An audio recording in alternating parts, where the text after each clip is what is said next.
Welcome to your May edition of Cardano 360, our monthly catch-up with the people and projects building out the Cardano ecosystem.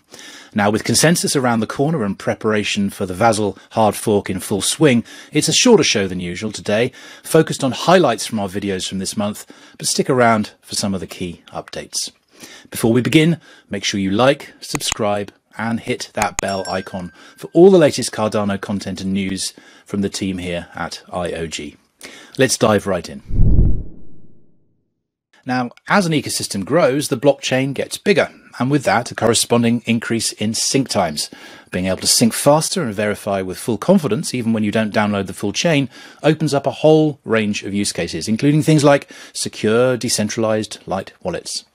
Now, for those of you who might not be familiar with Mithril, it's designed to provide a certified snapshot of the chain's state, which allows SPOs and developers to more easily verify the information and bootstrap a Cardano node without having to download or verify the full chain.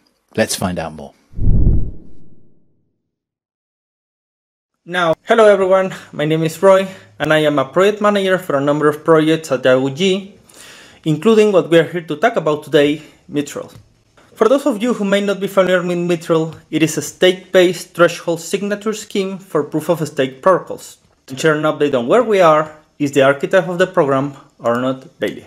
Thanks for joining me in this update. So, to get started, can you give us an overview of the overall goal of this project? The goal of Mithril is that, as you know, running a Cardano node is currently the only way to interact with Cardano in a truly trustless way, because it's a network of Cardano nodes which gives the Cardano consensus protocol its properties, like safety and the ability to reach a consensus. But as we all know, booting and synchronizing a Cardano node is a slow process. It requires downloading and verifying all the blocks comprising the chain, one after another. And the goal of Mithril is to leverage the existing Cardano network of SPOs to provide certified snapshots of the chain state. Those snapshots could be in different form. The simplest one would be, of course, to provide a snapshot that would be suitable to run the Cardano as is, what we call the node's pure DB. But we could imagine also providing snapshots, certified snapshots of the full UTXO set, which would make it possible for light wallets to rely on those kind of certificates. And the interesting thing is that those certificates produced by Mithril, the Mithril protocol, have the same security properties as the underlying consensus that drives Cardano, which is the Ouroboros protocol, which means that Mithril clients have the same trustless guarantees as normal Cardano node users would. And an important thing is that we want to be able to provide this feature on top of the network and without interfering with the normal operation of the Cardano network. In a non-intrusive way. So Mithril would strictly be an additional feature and provide additional service on top of the existing network. Thank you, Arnaud. Can you explain us in more detail how Mithril works? Mithril works thanks to some clever cryptographic scheme, which takes into account the amount of stake each owner owns to produce signatures. So at some interval, some predefined intervals, the stake owners will attempt to sign the currency of the chain. Depending on the Mithril parameters and the amount of stake they own, they will be able to issue one or more signatures. One analogy that you can use to think about it is the lottery. So depending on the amount of stake, you draw tickets from a lottery, and depending on the amount of stakes you draw, so depending on for example, on the amount of tickets you bought, your chances of having a winning ticket are higher. And so this is the same for Mithril, and this is the same idea.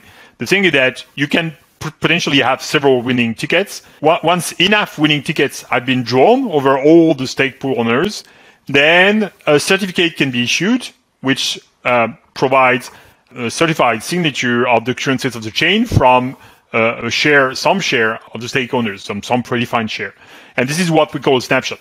And now the snapshot is made available to clients, and the clients can verify it. They can verify these snapshots by checking the aggregate signatures from all the lottery winners, so to speak, and so from all the signers, and check that they are actually legit. And potentially, this check rests on checking also that the stake distribution is legit and the stake distribution is correct, and this is done through checking the chain of certificate down to some general certificate. And once they have verified the validity of the certificate, then now they can just download the snapshot itself, bootstrap the node without having to go through the hassle of verifying everything. Now, I know that in the Cardano Summit, we introduced Mithril. And since then, the team has made a great progress, especially in the Mithril aggregator component. So, can you tell us a little more, please? The first step was to implement the needed cryptographic primitives, which rely on somewhat advanced mathematics and which were not available out of the box in standard primitives that are available on the market. This library, which we call Mithril Core, is now more or less feature complete. So the foundation part is ready. What we are currently working on is a first version of what we call the Mithril network, so to speak, which is with the goal of making it fast and easy to bootstrap a Cardano node. There are a lot of moving parts to get right. We have this notion of a signer. The signer part will be run by SPOs and responsible for issuing signatures of snapshots, so drawing the lottery tickets, as I explained before. We have the Mithril client on the other side, which will be the one that will validate the certificates and downloading snapshots. And an important role is played also by the Mithril aggregator. So the Mithril aggregator is the party that is responsible for aggregating signatures to create certificates that will be used by clients. And also, even more importantly, the aggregator will be responsible for storing and distributing the snapshots themselves. These snapshots are somewhat huge, like tens of gigabytes, really, for a main chain. And potentially, we all know that this will keep growing over time. So signing and delivering those is a problem which you can imagine is just like delivering a movie, like a high resolution movie in 4K. It's also several tens of gigabytes, or potentially several tens of gigabytes. So how do you do it efficiently? And the aggregator it has a very important role in making that efficient for all the clients. What we're doing now is, for the sake of simplicity and for really the first step, is to implement this aggregator in a centralized way and to have the Mithril signers and the Mithril aggregator communicate with each other directly through some calls. But the end goal is really to have a fully decentralized and distributed solution. And this is something that we have already started thinking about and will be working in next steps. This first MVP is really to have the signers and the aggregators work in a decentralized way so that new aggregators could be easily built up and with different ways of distributing those snapshots of aggregating signatures and delivering the value to the clients, potentially with innovative schemes, distribution schemes. So think IPFS or even BitTorrent, if you think about it, could be used for that, and with different business model and different incentives. All of these sound really, really exciting, Arnaud. Thank you.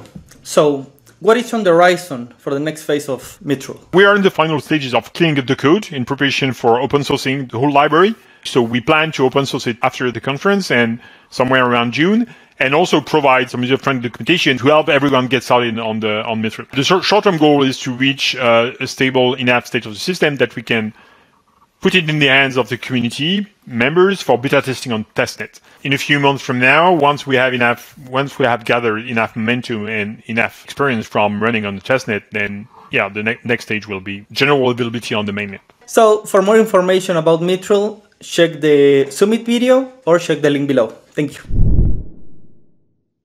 So thanks to Roy and Arnaud for that update. The building continues, and we'll be showcasing and celebrating just how far we've come and where we're going next at Consensus in Austin, Texas this year. Taking place between the 9th and the 12th of June, it's arguably the most important blockchain event of the year, where the great and the good and plenty of other people besides get together and discuss the future of our industry. Now, if you're not planning to attend the event itself, we wanted to make sure you don't miss out on the fun. Together with Emergo and the Cardano Foundation, we're hosting a special free community event at the Palmer Center on the 8th of June. Join Charles, me and many of the IOG team, plus a few of the projects building on Cardano.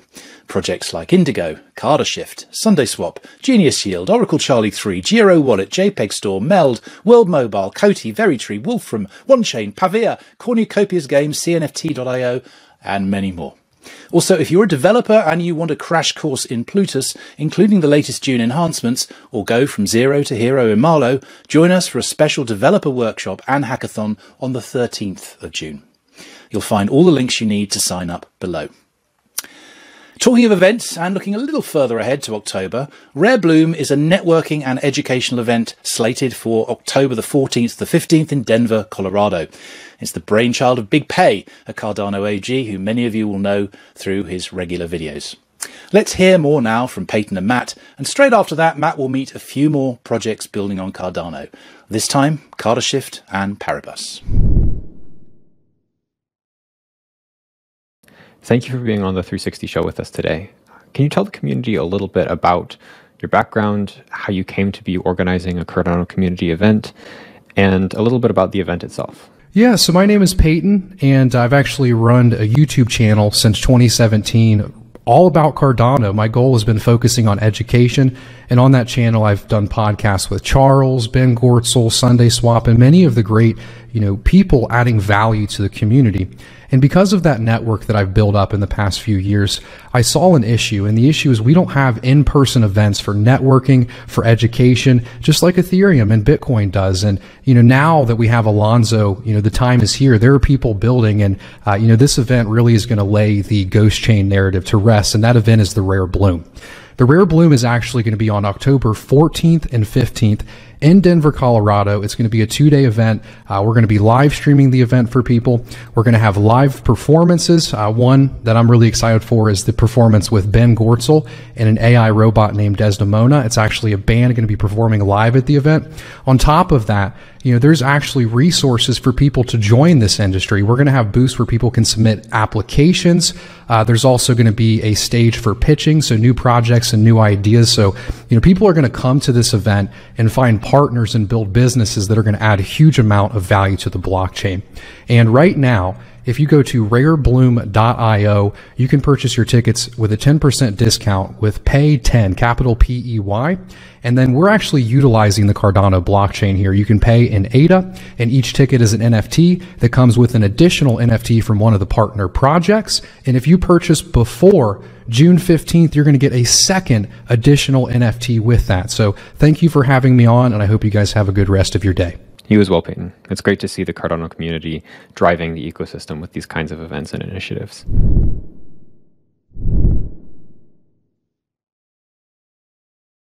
This week I got the chance to speak with a couple of the projects building on Cardano. We spoke with Cardashift, who update us on their progress, and Paribus, who introduced their project here for the first time on Cardano 360. Welcome, Denise. Thank you for being on the show. So can you tell the community a little bit about Paribus? Paribus is a cross-chain borrowing and lending platform. Our main USPs is that we are supporting conventional assets as a collateral form, such as ADA, Bitcoin, ETH, to borrow against. But what sets us really apart is we want to support NFTs as a collateral, liquidity pool tokens, so OP tokens, and synthetics as well. So combined all together, Paribus is a new version of DeFi borrowing and lending platform. And what are the advantages of building on Cardano? Why start here? Cardano ticks one of the biggest boxes for us in terms of what we look for when we think about cryptocurrencies, which is decentralization.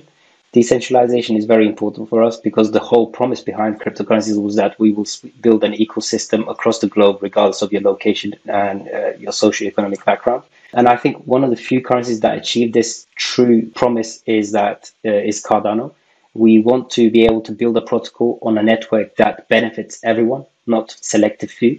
And on top of all this, given the scalability that Cardano has, as well as cheap transaction fees for DeFi work, it just made sense for us to build on Cardano and bring that extra liquidity into the Cardano ecosystem. Excellent.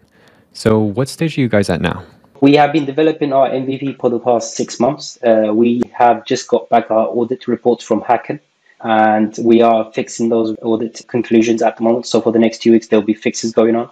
And then we are going to send the report back to Hàng. Obviously, they will take another look. And then once everything's finalized, we're hoping to go live with our MVP within the next 2 months sometime. I can't give a very specific date. It's just sort of very fluid at the moment. And at the same time, we sort of put in marketing plan in action so that the MVP is launched along with a good marketing plan to draw in the liquidity that the platform will require.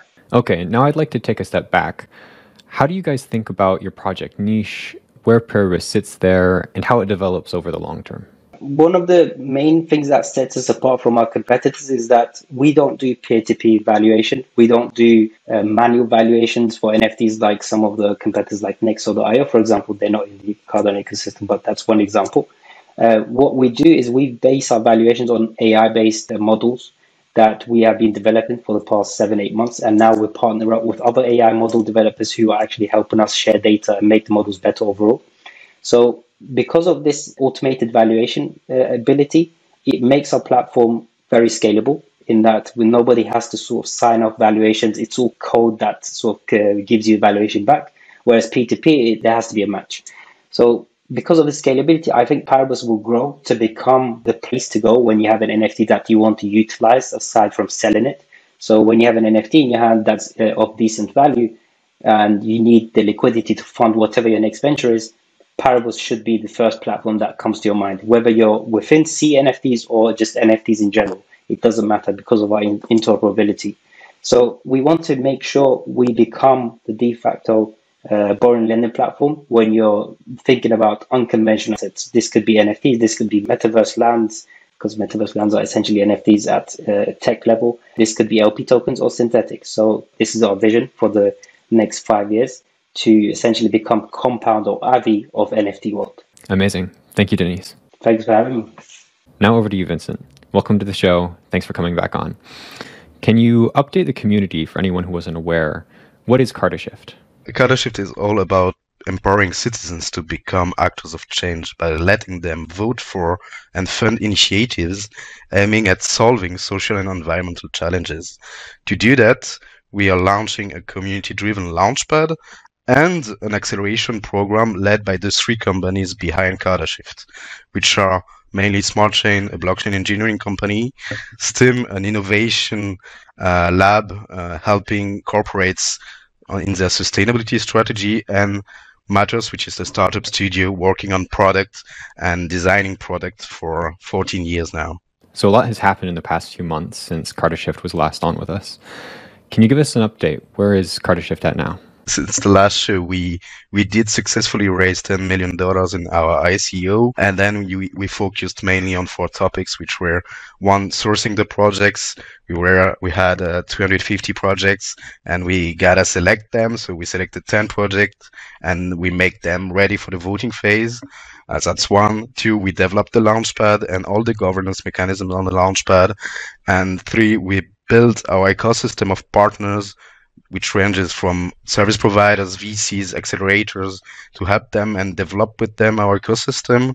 And 4th one, we are working on some secret milestones on products and initiatives with partners. Can you tell us anything about these projects that you've selected? What kind of verticals are they in?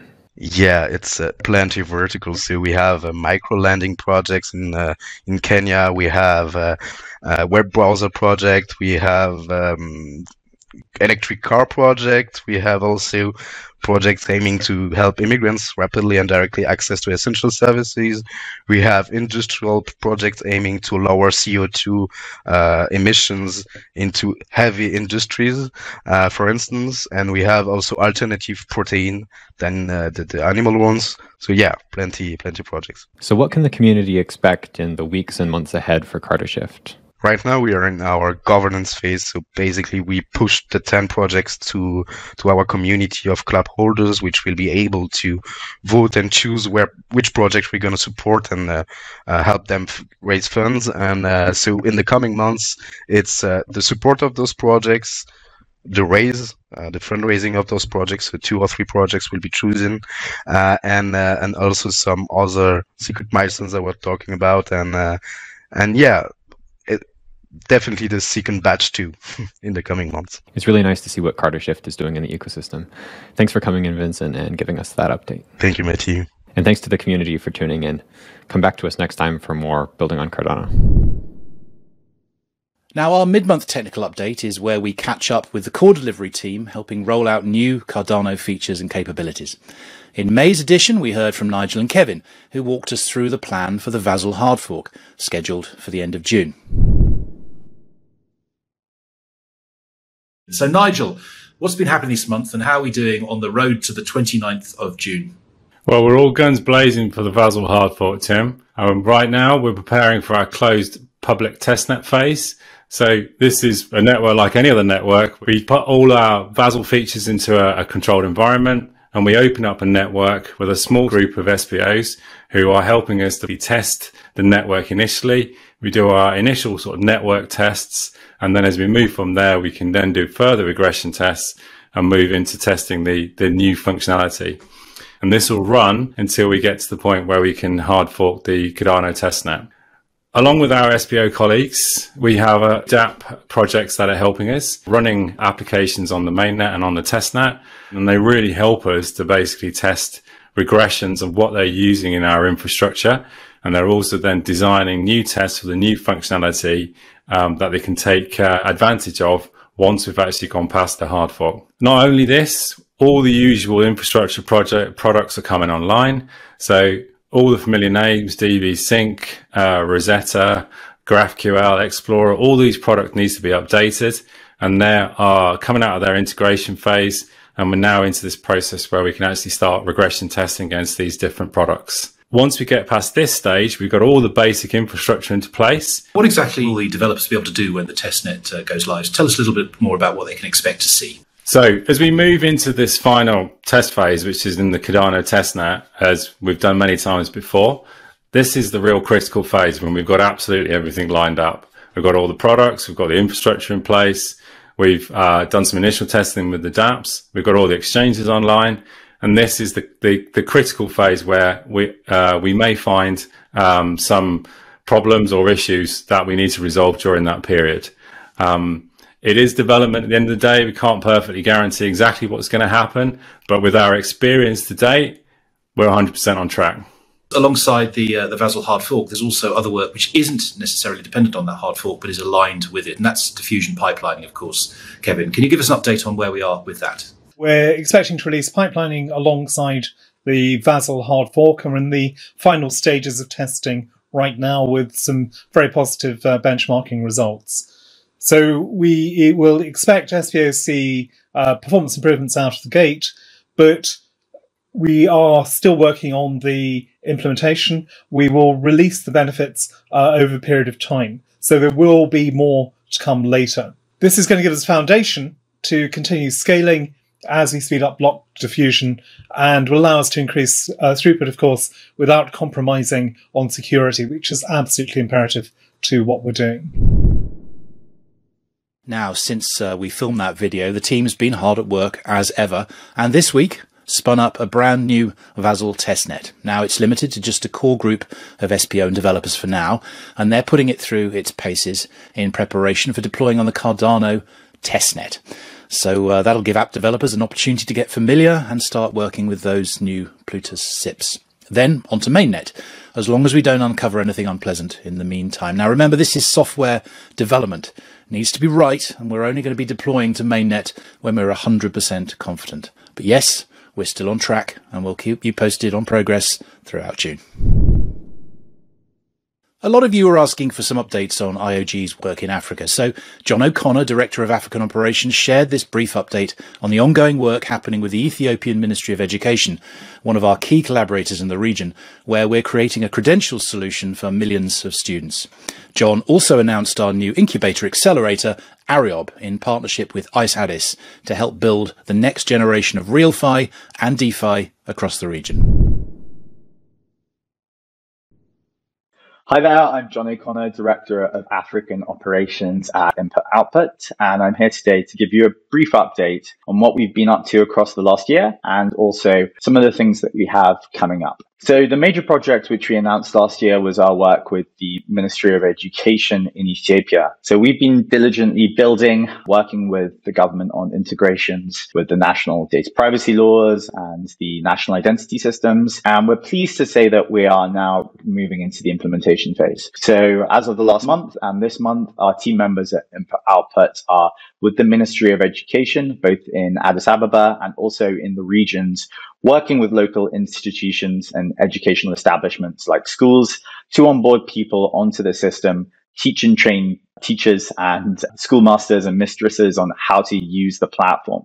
So as we finish up these trainings this month, our hopes are that we'll be rolling out live towards students across the next 8 weeks. Our goal by the end of the year is to have 1 to 2 million students fully onboarded and using the software. And next year, we'll expand that to the full 5 million, which was within the scope of the contract. In other news, we've also launched an incubator accelerator with ICE Addis. This is called the iRob Accelerator. Its goal is to help build the next generation of RealFi and DeFi companies on Cardano. We have 25 in the current intake, and they're about to open up enrollment for new startups and new businesses which are looking to build on Cardano in Africa. So if you're interested, if you've got a project or a burning idea that you think needs a bit of support, please look up the incubator program and feel free to get involved. As we move into June, there are a couple of projects which we've been working on for the last 6 to 9 months, which we're hoping to announce. I can't really take the lid off it just yet, but the programs are basically focused on supporting this RealFi vision of connecting up crypto liquidity to real world asset classes. And we hope that we've got enough news items there to keep you guys engaged and excited. So hopefully speak to you very shortly, but thank you very much for taking the time and hope everyone appreciated the short update. Now, the Vasil hard fork and pipelining, also coming next month, is all about scaling. Let's move on to another core element of Cardano's progress, decentralization, and some of the ongoing work there. Cardano's peer-to-peer project, or P2P, is all about making for a more efficient, more decentralized, and more resilient network. Matthew caught up with Marcin to hear more about some of the work he and the team are doing in development and what the community can expect from the P2P project. So today I have with me Marcin, team lead for Cardano networking. Marcin, can you tell us what is peer-to-peer technology and what is it bringing to the Cardano network? Let's start with something very basic. What is the network? First of all, the network consists of many computer systems connected through some wires, and we need to create connections between these computers and distribute information across them. The information being distributed in our case are blocks containing transactions that should flow through the system, making it available to all the peers. So the main point of it is actually data diffusion, that we're trying to diffuse information across the network, which consists of individual connections and individual nodes that are connecting through that network. Marcin, how does peer-to-peer come into this? What is peer-to-peer bringing to the Cardano network? So peer-to-peer brings to the network automatic discovery of available peers that are registered on the network, on the chain, and automatic creation of connections between the peers we want. So it's both discovery from the chain and then constructing connections between the peers. So we've also heard a lot about gossip as a component of peer-to-peer. Can you tell us a little bit about what gossip brings to the network? So gossip is about discovering nodes on the network beyond the nodes that are registered on the chain. Let's say that I'm running a node without running a stake pool. How can other nodes connect to my node and take its resources to be contributed to the network?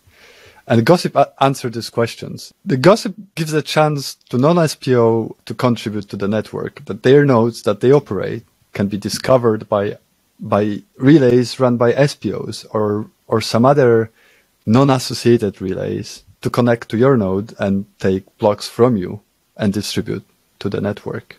So around the new year, you guys had a private test net with a small number of SPOs working on development, on testing. What stage are you guys at now with the development of peer-to-peer? We're actually feature complete as the networking stands. We're also finished all our essential tests that we really wanted to finish before any release. We're also engaging right now with Galois, who's one of the oldest Haskell consultancies out there, and they are reviewing our design and our implementation. They had very encouraging comments about how we write software and how we've written the network code specifically. That's really exciting to hear. So what can the Cardano community, the Cardano SPO community, expect to see on peer-to-peer in the next few weeks, few months? In the coming weeks, you'll hear about rollout of peer-to-peer nodes. It will be a gradual rollout. We'll first ask SPOs to start running a single one of their relays as this peer-to-peer node, and that will be the initial deployment of peer-to-peer nodes on the mainnet. Thanks for that really exciting update. We're looking forward to what comes next. So that's nearly it for this month. A couple more upcoming videos to flag before we close the show. Last week we ran a very successful developer workshop in Barcelona to discuss all things audit and certification. We'll have a video update on that for you in the next week or two, featuring a number of projects building on Cardano. So subscribe and hit the bell to get alerted as soon as that lands.